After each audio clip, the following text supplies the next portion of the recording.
My name is Lillian, and at 58 I thought I'd seen everything life could throw at me. I'd been running our family's 4-generation dairy farm for 8 years since my husband Robert passed, and I was proud of what I'd built. The day of my daughter Emma's wedding should have been the happiest day of my life. 200 guests, white roses everywhere, and my only child marrying what I thought was a wonderful man. But sometimes the people we trust the most are the ones who hurt us deepest. Before I share what happened that day, let me know where you're watching from. And please hit that like button and subscribe, because this story will show you exactly why trusting your instincts can save everything you hold dear. Willowbrook Farm stretched across 400 acres of the prettiest land in central Ohio. My great-grandfather had cleared this soil with his own hands back in 1892, and every generation since had poured their hearts into making it thrive. The rolling pastures were dotted with black and white Holstein cattle, and the old red barns still stood strong, despite weathering nearly a century of seasons. When Robert died suddenly of a heart attack, everyone expected me to sell, a 50-year-old widow with no sons to help. They figured I'd fold within a year. They were wrong. I'd grown up on this farm, worked alongside my father and brothers, until I married Robert at 22. I knew every inch of this land, every cow by name, and every season's rhythm in my bones. The first year was brutal. I cried myself to sleep most nights, overwhelmed by the weight of keeping everything running. But slowly I found my footing. I modernized our milking systems, improved our breeding program, and turned Willowbrook into one of the most successful dairies in the county. Emma had always loved the farm growing up. She'd follow me around the barns, help with the calves, and talk about living here forever. But college changed her perspective. She studied graphic design at Ohio State and fell in love with city life. After graduation, she moved to Columbus and started working for an advertising agency. I understood her need to spread her wings, though. Part of me hoped she'd eventually come home. Then she met Bradley. He was 29, 3 years older than Emma, and worked as an attorney for a prestigious firm downtown. Tall, handsome, with perfectly styled brown hair and expensive suits, he looked like he'd stepped out of a magazine. Emma was head over heels from their first date. Bradley was charming and articulate, always saying the right things when he visited the farm. He'd compliment my cooking, admire the property, and talk about how lucky Emma was to have such beautiful family land. But something felt off from the beginning. Maybe it was the way his eyes would calculate when he looked around the property, or how he'd steer conversations toward finances. He'd make seemingly innocent comments about how hard it must be for me to manage such a large operation alone, or mention articles he'd read about the real estate boom in rural areas. When I'd change the subject, he'd flash that perfect smile and apologize for being presumptuous. The engagement happened fast. They'd only been dating 2 years when Bradley proposed with a diamond ring that must have cost more than I made in 6 months. Emma was glowing with happiness, and I tried to push down my nagging concerns. Maybe I was just being overprotective. Every mother struggles when their child gets serious with someone. Wedding planning consumed the next 8 months. Emma wanted the ceremony at the farm, which thrilled me. We spent weekends transforming the south pasture into a magical venue. White chairs arranged in neat rows, facing a flower-covered archway. String lights wound through the oak trees, and a massive white tent for the reception. Emma looked radiant during all the preparations, though I noticed Bradley seemed more interested in discussing guest lists and expense accounts than romantic details. The first real warning sign came 6 months before the wedding. Bradley and I were sitting on the front porch after Sunday dinner while Emma was inside doing dishes. He was sipping the whiskey Robert used to love, looking out over the pastures where our cattle grazed peacefully in the evening light. "Lillian," he said, is that smooth voice of his. "I've been thinking about Emma's future, our future together." He paused, swirling the amber liquid in his glass. "Have you ever had this property appraised, just out of curiosity?" The question caught me off guard. Why would I need an appraisal? "Oh, no particular reason," he said quickly, but his eyes remained calculating. It's just good to know what you're sitting on financially speaking. Emma mentioned the farm's been in your family for generations. That kind of history must add significant value. I kept my voice steady. It's not for sale if that's what you're getting at. Of course not. He laughed, but it sounded forced. I'm just interested in understanding Emma's inheritance potential. For planning purposes, a good attorney always thinks ahead. Over the following months, these conversations became more frequent. Bradley would drop casual comments about land values, investment opportunities, and the wisdom of diversifying assets. He'd mention friends who'd sold family farms and used the money for stock portfolios or urban real estate. Each time he'd present it as friendly advice, but I could see the wheels turning behind those calculating eyes. Emma began echoing his sentiments. My daughter, who'd once loved feeding calves and riding horses through the back pastures, suddenly talked about modern living and financial flexibility. She'd mention how exhausting farm work looked, how uncertain agricultural markets had become, how much easier life would be with liquid assets instead of land and livestock. "Mom," she said one evening while we were planning her flower arrangements, "don't you ever get lonely out here? All this space for just one person seems like such a waste." "It's not waste when it's feeding families and providing honest work," I replied, arranging white roses with more force than necessary. "I know, but think about what you could do with the money if you sold. You could buy a cute little house in town, travel, enjoy your retirement years instead of working so hard." The words stung because they sounded rehearsed, like she'd been coached. My Emma, who used to beg me for bedtime stories about her great-great-grandfather clearing these fields, was talking about our family legacy like it was just another commodity. The night before the wedding, Bradley asked if we could have a private conversation. We sat in the living room, where 4 generations of family portraits lined the mantelpiece. Robert's picture smiled down at us from the center, and I felt his presence strongly. "Lillian, I want to discuss our plans for after the honeymoon." Bradley began, his tone more serious than usual. "Emma and I have been talking, and we think it's time to make some changes around here." "What kind of changes?" "Well," he leaned forward, hands clasped. "We both feel you've been carrying a tremendous burden alone for too long. Managing a farm this size at your age, dealing with unpredictable markets and weather. It's not sustainable." I bristled at your age, but kept quiet. "We want to help. Emma will inherit this place eventually anyway, so why not start transitioning now? We could sell the farm, split the proceeds, and everyone benefits. You get financial security, and Emma gets a head start on building wealth for our future family." The audacity took my breath away. "This farm is not for sale, Bradley. Not now, not ever." His perfect facade cracked slightly. "You're being emotional instead of practical. Land rich but cash poor is no way to live. Think about Emma's children someday. Wouldn't you rather leave them college funds than dirt and cow manure?" That night I barely slept. Something felt terribly wrong, but I couldn't put my finger on what. Emma seemed genuinely happy, and maybe I was just struggling to let go. Tomorrow was her wedding day, and I was determined not to let my concerns overshadow her joy. The morning of the wedding dawned perfect and clear.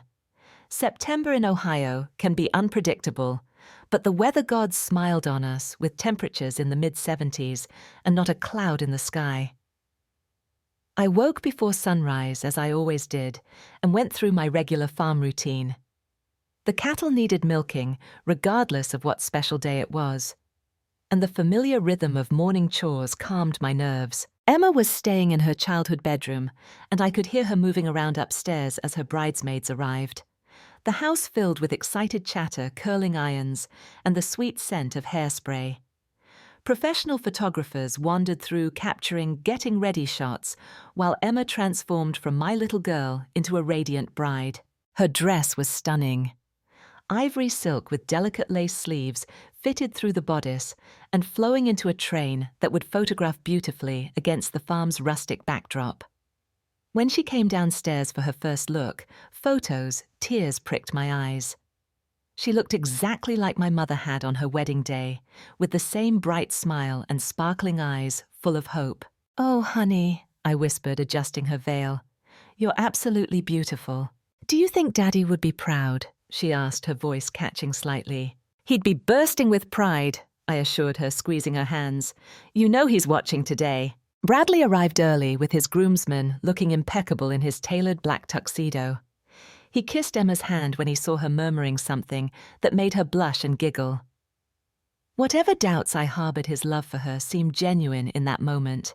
Guests began arriving around 3 o'clock. 200 people filled the white chairs we'd arranged, facing the flower archway. Emma's college friends mingled with my farming neighbors, creating an interesting mix of urban sophistication and rural warmth. Bradley's family occupied the front rows on the groom's side. His parents looked exactly as I'd expected, polished, wealthy, slightly out of place in our pastoral setting. The ceremony itself was beautiful. Pastor Williams, who'd married Robert and me 36 years earlier, performed a heartfelt service. Emma and Bradley exchanged traditional vows, their voices strong and clear, as they promised to love and honor each other. When he kissed his bride, the crowd erupted in cheers and applause. As mother of the bride, I felt a complex mixture of joy and melancholy. My baby girl was starting her own family, just as I'd done decades earlier. The receiving line took forever as guests offered congratulations and admired the farm setting. Everyone commented on how perfect everything looked, how happy the couple seemed, what a lovely celebration it was. The reception began with cocktails on the lawn, while the photographers captured family portraits. Bradley was charming and attentive, making sure I had everything I needed. He complimented the food, thanked me repeatedly for hosting such a beautiful event, and seemed like the perfect son-in-law. Maybe I'd been wrong about him. Maybe my instincts were just protective mother syndrome. Dinner was served buffet style under the tent.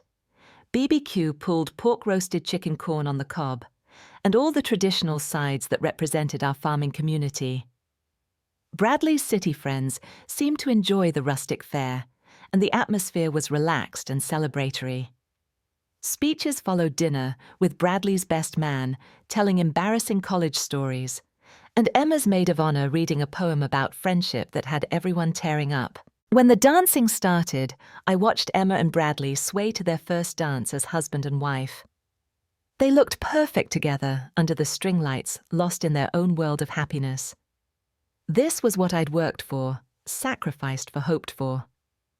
My daughter's joy made everything worthwhile.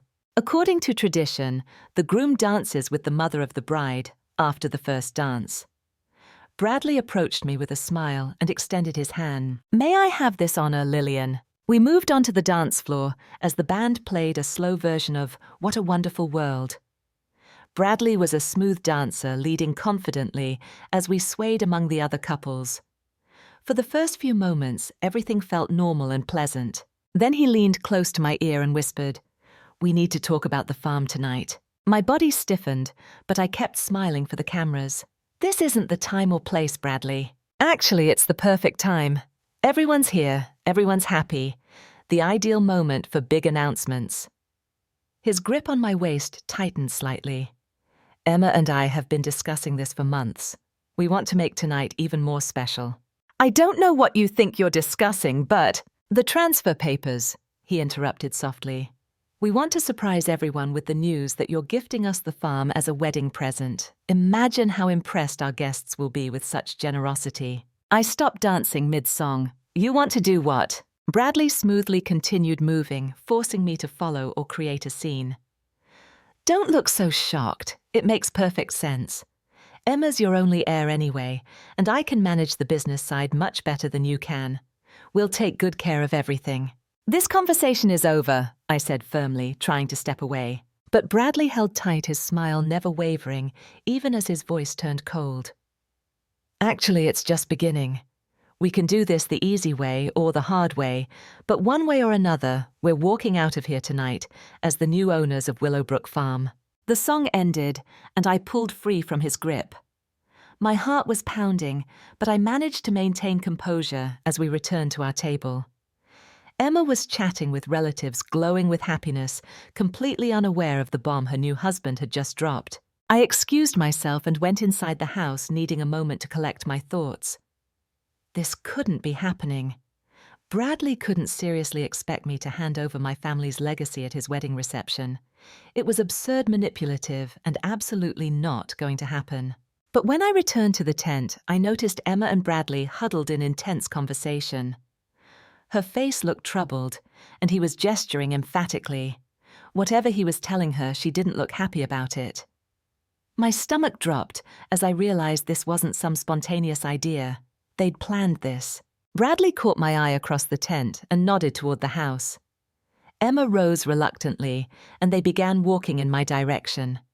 I could see the internal struggle playing out on my daughter's face. Loyalty to her new husband, battling against respect for her mother. "Mom," Emma said when they reached me, "Bradley wants to talk to you about something important. Can we go inside for a minute?" I looked between them, seeing the determination in Bradley's eyes and the uncertainty in Emma's. "Whatever needs saying can wait until after your reception." "No," Bradley said firmly. "It can't wait. This affects all of us, and the timing is crucial." He placed his hand on Emma's back, pushing her gently toward the house. "We need privacy for this conversation." Against my better judgment, I followed them inside. The house felt eerily quiet after the noise and music outside. We gathered in the living room, the same room where Bradley had first suggested selling the farm. The family portrait seemed to watch disapprovingly as we sat down. "Lillian," Bradley began his tone businesslike, "Emma and I have made some decisions about our future that directly impact you." "Our future doesn't require my farm," I replied evenly. "Actually, it does." He pulled out a folder from somewhere. I hadn't noticed him carrying it. "We need capital for investments I've been working on. Significant capital. This farm represents dead money just sitting here when it could be generating real wealth." Emma shifted uncomfortably in her chair. "Bradley thinks we could make a lot more money if we sold and invested in his firm's development projects." "What development projects?" I asked, though I was beginning to suspect the answer would make my blood run cold. Bradley's eyes lit up with enthusiasm. "Luxury condominiums, shopping centers, commercial real estate. The kind of investments that turn thousands into millions. But we need seed money, and this farm is perfect collateral." The word collateral hit me like a physical blow. My family's 4-generation legacy reduced to collateral for some get-rich-quick scheme. I looked at Emma, hoping to see horror on her face, but instead found resignation mixed with greed-tinged excitement. "Mum, she said carefully, "Bradley has shown me the projections. We could make more in 5 years than this farm generates in 50. This farm isn't about generating money, Emma. It's about heritage family, the life your great-great-grandfather built with his bare hands." Bradley scoffed. "Sentiment doesn't pay bills or secure futures. Emma deserves better than watching you struggle with livestock and weather uncertainty." "I'm not struggling," I said hotly. "This farm is profitable and debt-free. We produce quality milk, employ 12 local families, and contribute to our community's economy. That's not struggling. That's succeeding." "On a small scale," Bradley dismissed. "Think bigger. With the right investments, Emma could retire by 40. Your grandchildren could go to Ivy League schools without taking loans. We could travel the world, buy properties in multiple states, live the kind of life most people only dream about." I studied my daughter's face as her husband painted his golden picture. She was listening intently, and I could see the appeal of his words. Emma had always been practical good with numbers attracted to security and comfort. Bradley was offering her a shortcut to wealth that made farming look like drudgery. "Have you considered what happens if these investments fail?" I asked. "What if your projections are wrong? What if we lose everything?" "That's not going to happen," Bradley said confidently. "I've done my research. These are solid opportunities with guaranteed returns." Something about his tone triggered a warning bell in my mind. In my experience, nothing was ever guaranteed, especially when it came to money and investments. Robert had taught me to be wary of anyone who promised easy wealth. "I need to see documentation," I said. "Financial statements, prospectuses, references from other investors." Bradley's jaw tightened almost imperceptibly. "You don't trust my professional judgment." "I don't make major financial decisions based on anyone's word alone." This farm represents millions of dollars and 4 generations of family history. If you want me to consider any proposal, you'll provide complete transparency about where the money's going." Emma looked between us nervously. "Maybe we should wait and discuss this after the honeymoon. Tonight should be about celebrating." "No," Bradley said sharply, then softened his tone when Emma flinched. "Sorry, honey, but the timeline is crucial. These investment windows won't stay open indefinitely. We need to move quickly or lose the opportunity entirely." The pressure tactics confirmed my growing suspicions. Legitimate investments don't require instant decisions at wedding receptions. Bradley was pushing hard because something wasn't right with his grand scheme. "My answer is no," I said firmly. "I'm not signing anything tonight, and I'm not selling this farm for any investment opportunity." Bradley's mask slipped completely. His face flushed red, and his voice turned harsh. "You're being selfish and short-sighted. Emma is your only child, and you're denying her the chance at real financial security." "I'm protecting her from making a terrible mistake," I shot back. "And I'm protecting our family's legacy from a man who sees dollar signs instead of history." Emma started crying. "Please don't fight on my wedding day. Can't we find some compromise?" "The only compromise is for your mother to stop being stubborn and sign the transfer papers," Bradley snapped. "She's acting like we're strangers trying to steal from her instead of family trying to build a better future." "We became family about 4 hours ago," I reminded him coldly. "And family doesn't ambush each other with demands to sign over property at wedding receptions." Bradley stood abruptly towering over me. "Fine, we'll do this the hard way then." Before I could ask what he meant, he was striding toward the front door. Emma and I followed, confused and alarmed by his sudden exit from our conversation. But instead of going to his car, Bradley walked straight into the reception tent and up to the bandstand. "Ladies and gentlemen," he called out, tapping the microphone to get everyone's attention. "Could I have your attention for just a moment?" The music stopped and conversations died down as 200 guests turned to look at their host. Emma grabbed my arm, her nails digging into my skin. "What's he doing?" she whispered frantically. I was about to find out, and every instinct I had was screaming that this was about to become a disaster of epic proportions. Bradley stood at the microphone with that practiced smile, looking every inch the confident attorney addressing a jury. The wedding guests quieted down, drinks in hand, expecting perhaps a sweet speech about love and gratitude. I stood frozen at the edge of the tent, Emma beside me, pale as her wedding dress. "My new mother-in-law has something wonderful to announce," Bradley said, his voice carrying clearly across the reception. "A surprise that makes this day even more special than we imagined." Confused murmurs rippled through the crowd. I felt trapped, caught between my desire to stop this charade and my reluctance to create a scene at Emma's wedding.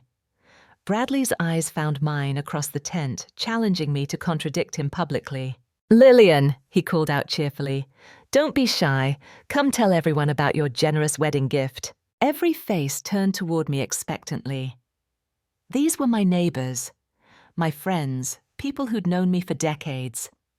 They saw a mother who should be glowing with pride at her daughter's happiness, not standing rigid with dread at whatever was coming next. I walked slowly toward the bandstand, my mind racing through possible ways to handle this without completely humiliating Emma.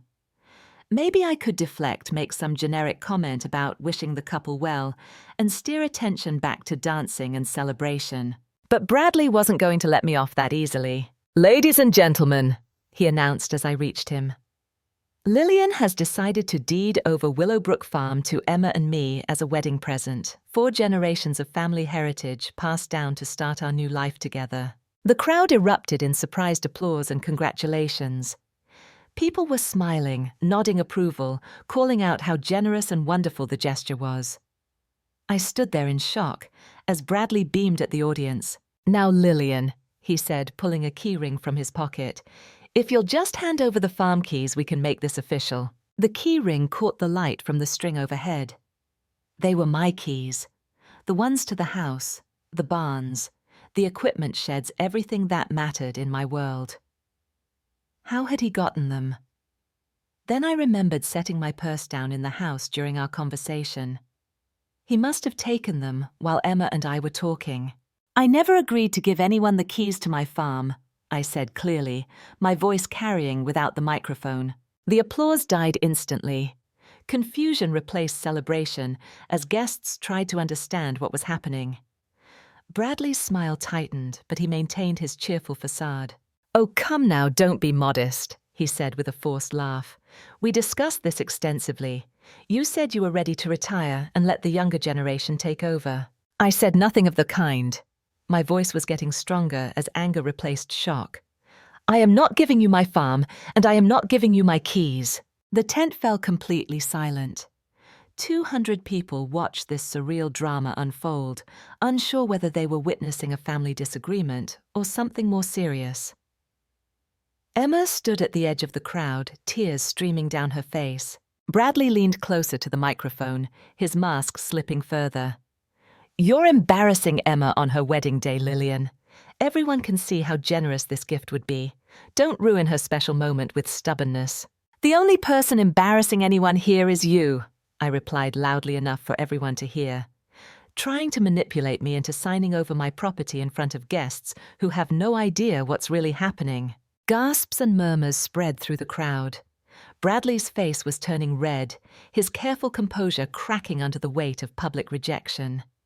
He'd expected me to cave under social pressure, to prioritize appearances over principles. He'd miscalculated badly. "This is ridiculous!" He snapped, his true personality finally showing through. "The farm should belong to Emma anyway. You're too old to run it properly, and everyone knows it." "That's enough," I said firmly, but Bradley was beyond reason now. "You selfish old woman," he snarled, stepping closer to me. "You'd rather hold on to your precious dirt than give your own daughter a real future." The crowd was backing away now, sensing the danger in Bradley's escalating anger. Several men were moving closer to the bandstand, including my neighbor Tom Harrison and Emma's godfather Mike Sullivan. But they were too far away to stop what happened next. Bradley raised his hand and slapped me so hard across the face that I lost my balance and fell sideways off the small platform onto the grass below. The crack of his palm against my cheek echoed across the now silent reception like a gunshot. Screams erupted from the crowd. Emma's voice rose above them all, a wail of horror and disbelief. "Bradley, no! What have you done?" I lay there for a moment, stunned by the violence and the sharp pain radiating through my skull where I'd hit the ground. My left cheek felt like it was on fire, and I could taste blood where my teeth had cut the inside of my mouth. Tom Harrison reached me first, helping me sit up, while his wife Mary rushed over with napkins to clean the blood from my lips. Other guests gathered around their faces, showing shock, anger, and protective concern.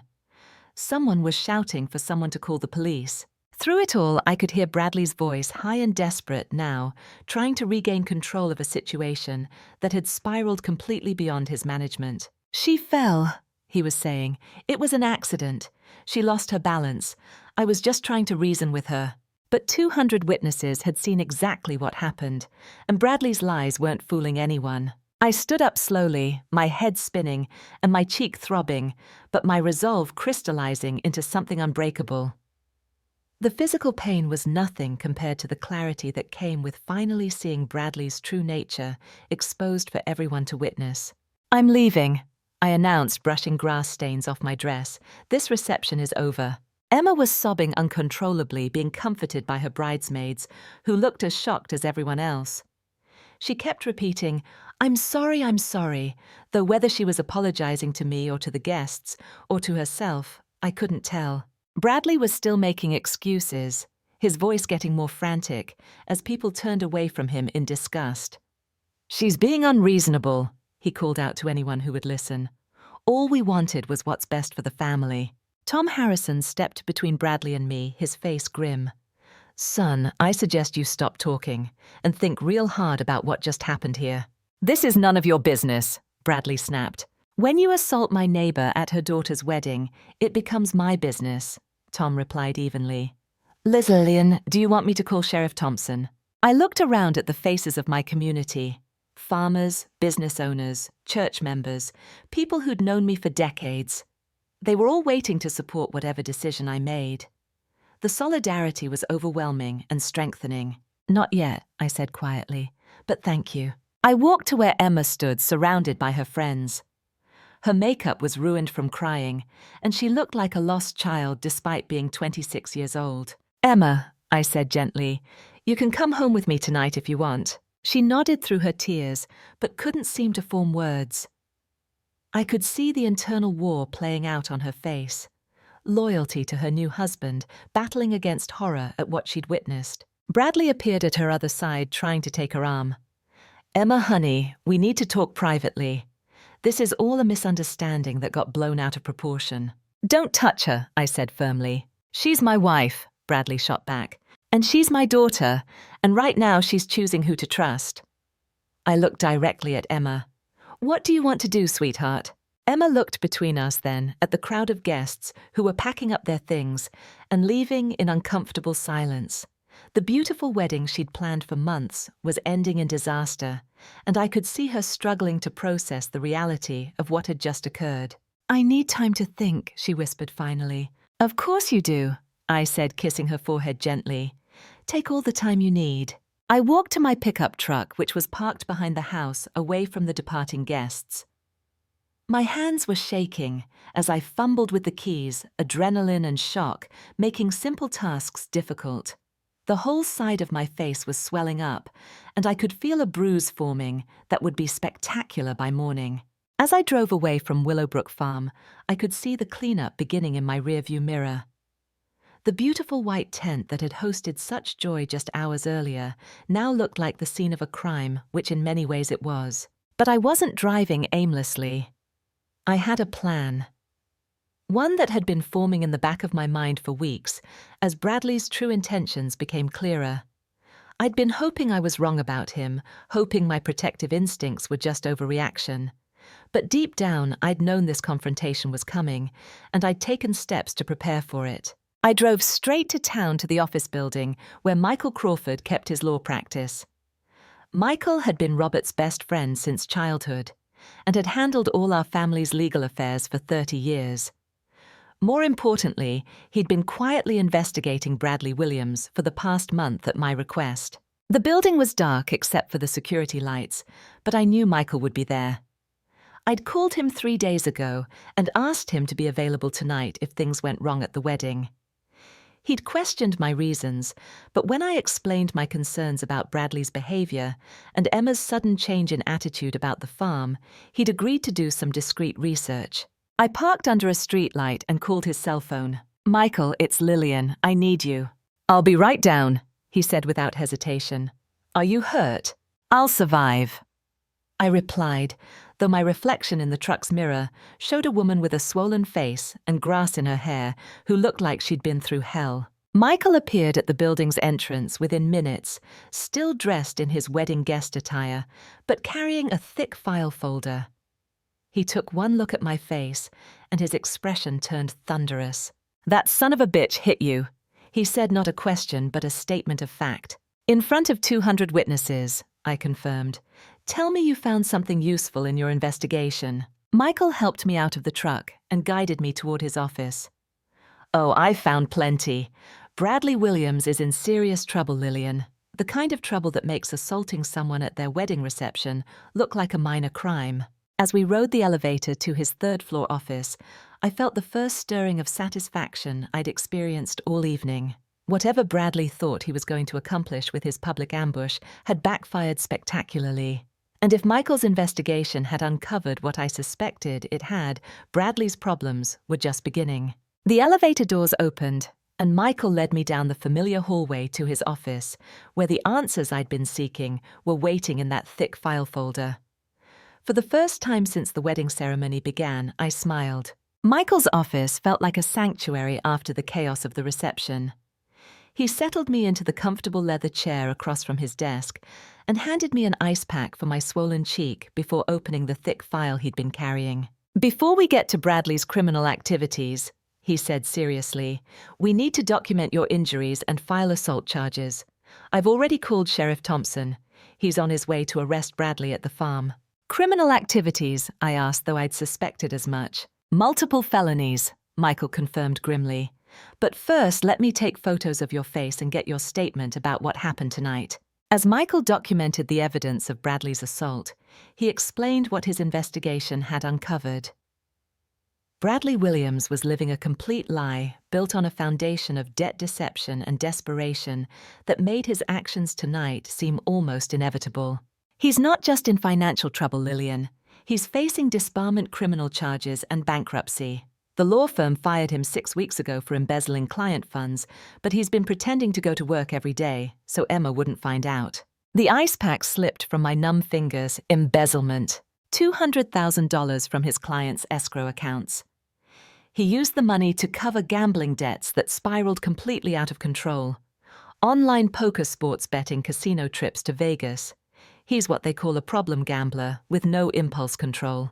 Everything clicked into place. The expensive engagement ring, the lavish wedding expenses, the designer suits, all of it financed with stolen money while Bradley frantically searched for a way to cover his tracks before getting caught. The investment opportunities he's been pushing, I asked, though I already knew the answer. Complete fabrication. There is no development project, no guaranteed returns, no legitimate business plan. He needed your farm's value to pay back what he stole and avoid prison time. Michael showed me documents from his investigation bank records showing massive debts correspondence from Bradley's former law firm, detailing the theft credit reports, revealing dozens of maxed-out accounts and court filings from creditors seeking judgments against him. Emma has no idea about any of this, none whatsoever. Bradley's been masterful at keeping up appearances while his life collapsed behind the scenes, but it was all going to come out eventually. Tonight was his last desperate attempt to solve everything by getting control of your property. The phone rang, interrupting our conversation. Michael answered and spoke quietly for several minutes before hanging up. That was Sheriff Thompson. They arrested Bradley about 30 minutes ago. He went completely hysterical when they put the handcuffs on, screaming about conspiracies and unfair treatment. The sheriff said it was one of the most pathetic displays he'd ever witnessed. I felt a mixture of relief and sadness. Relief that Bradley was in custody and could no longer threaten Emma or manipulate her into dangerous financial decisions. Sadness that my daughter's wedding day had ended with her new husband being arrested for multiple felonies. What happens to Emma now? I asked. That depends on what she wants to do. Legally, she can file for annulment based on fraud. Bradley entered the marriage under completely false pretenses. She had no knowledge of his criminal behavior, his debts, or his real financial situation. Any court would grant the annulment immediately. Michael pulled out another set of documents. I took the liberty of preparing the paperwork just in case. If Emma signs these within the next 72 hours, she can have the marriage dissolved as if it never happened. She'll have no legal or financial responsibility for Bradley's crimes or debts. The relief was overwhelming. Emma could walk away from this disaster without being dragged down by Bradley's deceptions. She'd be hurt and embarrassed, but she'd be free to rebuild her life without the burden of being married to a felon. There's more, Michael continued. The FBI has been investigating the online gambling ring Bradley was involved with. It's part of a larger money laundering operation with connections to organized crime. Bradley's testimony could be valuable to their case, which might reduce his sentence if he cooperates. How long will he be in prison? With the embezzlement, fraud, and assault charges. Probably 5 to 8 years, assuming he pleads guilty and cooperates with the federal investigation. Michael's phone rang again, and this time the conversation lasted longer. I could tell from his expression that something significant was developing. That was Emma, he said after hanging up. She's at the farm with Tom and Mary Harrison. She wants to see you, and she's ready to sign the annulment papers. How did she sound? Devastated but determined. I think seeing Bradley get arrested opened her eyes to reality. She kept apologizing and saying she should have listened to your concerns. I stood up slowly, testing my balance. The swelling in my face was going down slightly, and the sharp pain had dulled to a manageable ache. I should go to her. Lillian, Michael said gently. What Bradley did tonight was unforgivable, but Emma was a victim too. He manipulated her expertly, playing on her love for you and her desire for financial security. Don't be too hard on her. I won't, I promised. She's my daughter and she needs her mother right now. As we prepared to leave his office, Michael handed me one final document. This is a restraining order against Bradley. It prohibits him from coming within 500 feet of you, Emma, or the farm. Given tonight's violence and his obvious desperation, I thought it was necessary. Looking at the legal papers that would keep Bradley away from us permanently, I felt the last of my fear disappear. He'd gambled everything on forcing me to hand over my family's legacy, and he'd lost spectacularly. Now he'd face the consequences of his choices, while Emma and I picked up the pieces and moved forward. The nightmare was ending, but the healing was just beginning. I drove back to Willowbrook Farm through the quiet countryside, passing scattered cars still leaving the area after the disastrous reception. Word travels fast in rural communities, and by tomorrow morning, everyone within 50 miles would know about Bradley's arrest and the violence that ended Emma's wedding. The farm looked different when I arrived. The white tent still stood in the pasture, but the chairs were stacked and the decorations partially removed. Tom and Mary Harrison's truck was parked by the house, along with several other vehicles belonging to neighbors who'd stayed to help with cleanup and support Emma through her crisis. I found my daughter sitting on the front porch swing, where she'd spent countless childhood evenings. She was still wearing her wedding dress, though it was stained with grass and tears. Her makeup was gone. Her carefully styled hair hung loose around her shoulders, and she looked like a lost little girl, despite being 26 years old. "Mum," she whispered when she saw me, fresh tears starting down her cheeks. I sat beside her on the swing and pulled her into my arms, not caring about wrinkles in silk or mascara stains on my dress. She sobbed against my shoulder while I stroked her hair and made the same comforting sounds I'd used when she was small and hurt. "I'm so sorry," she kept repeating. "I should have listened to you. I should have seen what he was really like." "Shh," I murmured. "You couldn't have known. He fooled everyone with his act.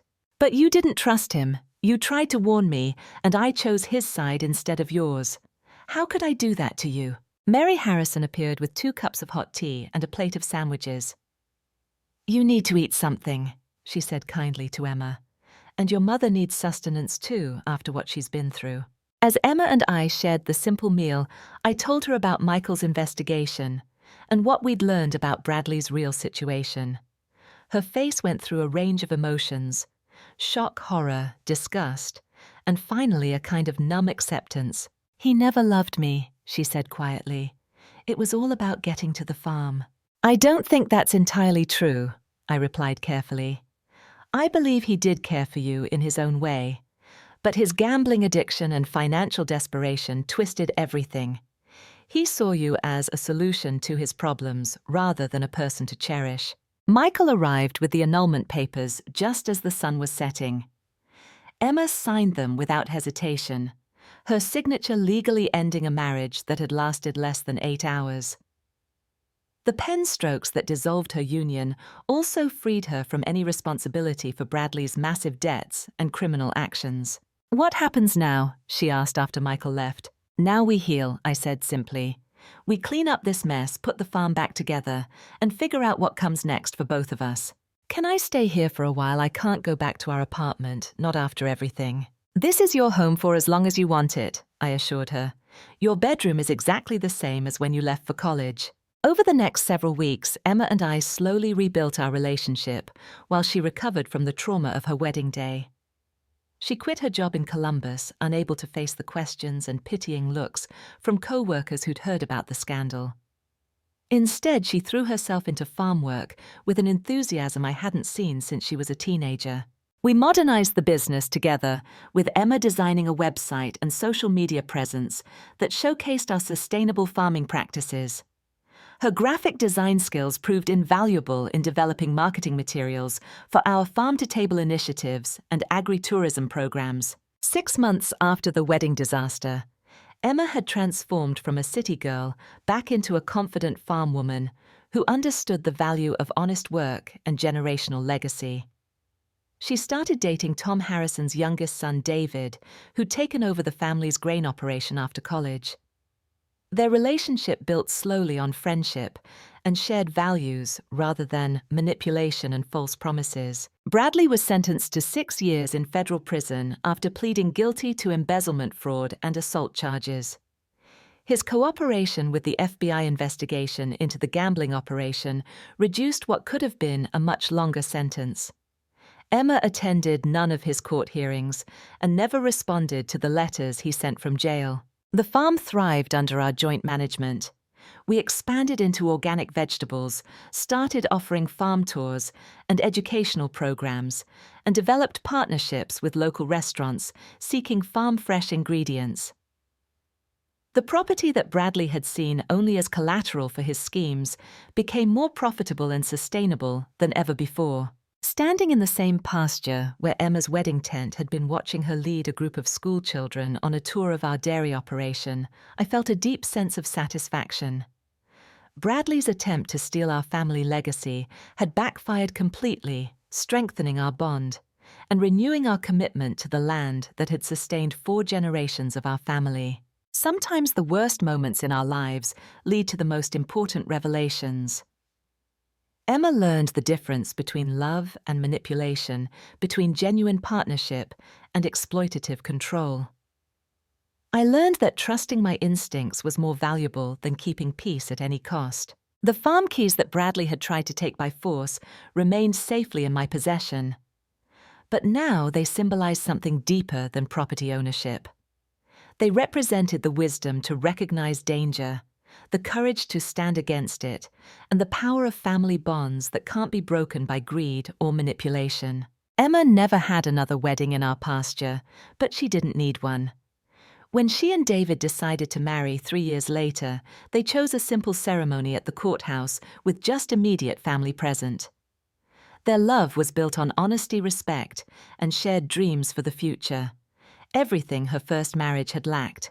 As I watched my daughter bloom into the strong, independent woman I'd always hoped she'd become, I realized that Bradley's betrayal had actually been a gift.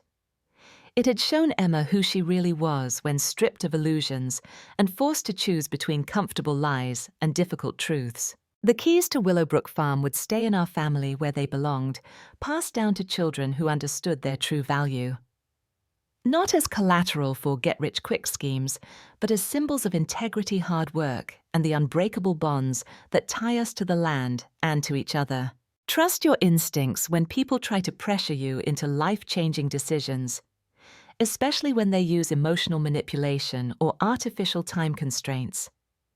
Real love and genuine partnerships are built on respect, honesty, and patience. And remember that sometimes the people who claim to want what's best for you are actually seeking what's best for themselves. Have you ever had to stand up to someone who tried to take advantage of your trust? Share your story in the comments below, and don't forget to like this video and subscribe for more real-life stories about finding strength in difficult situations. Thank you for listening to my story, and may you always have the courage to protect what matters most to you.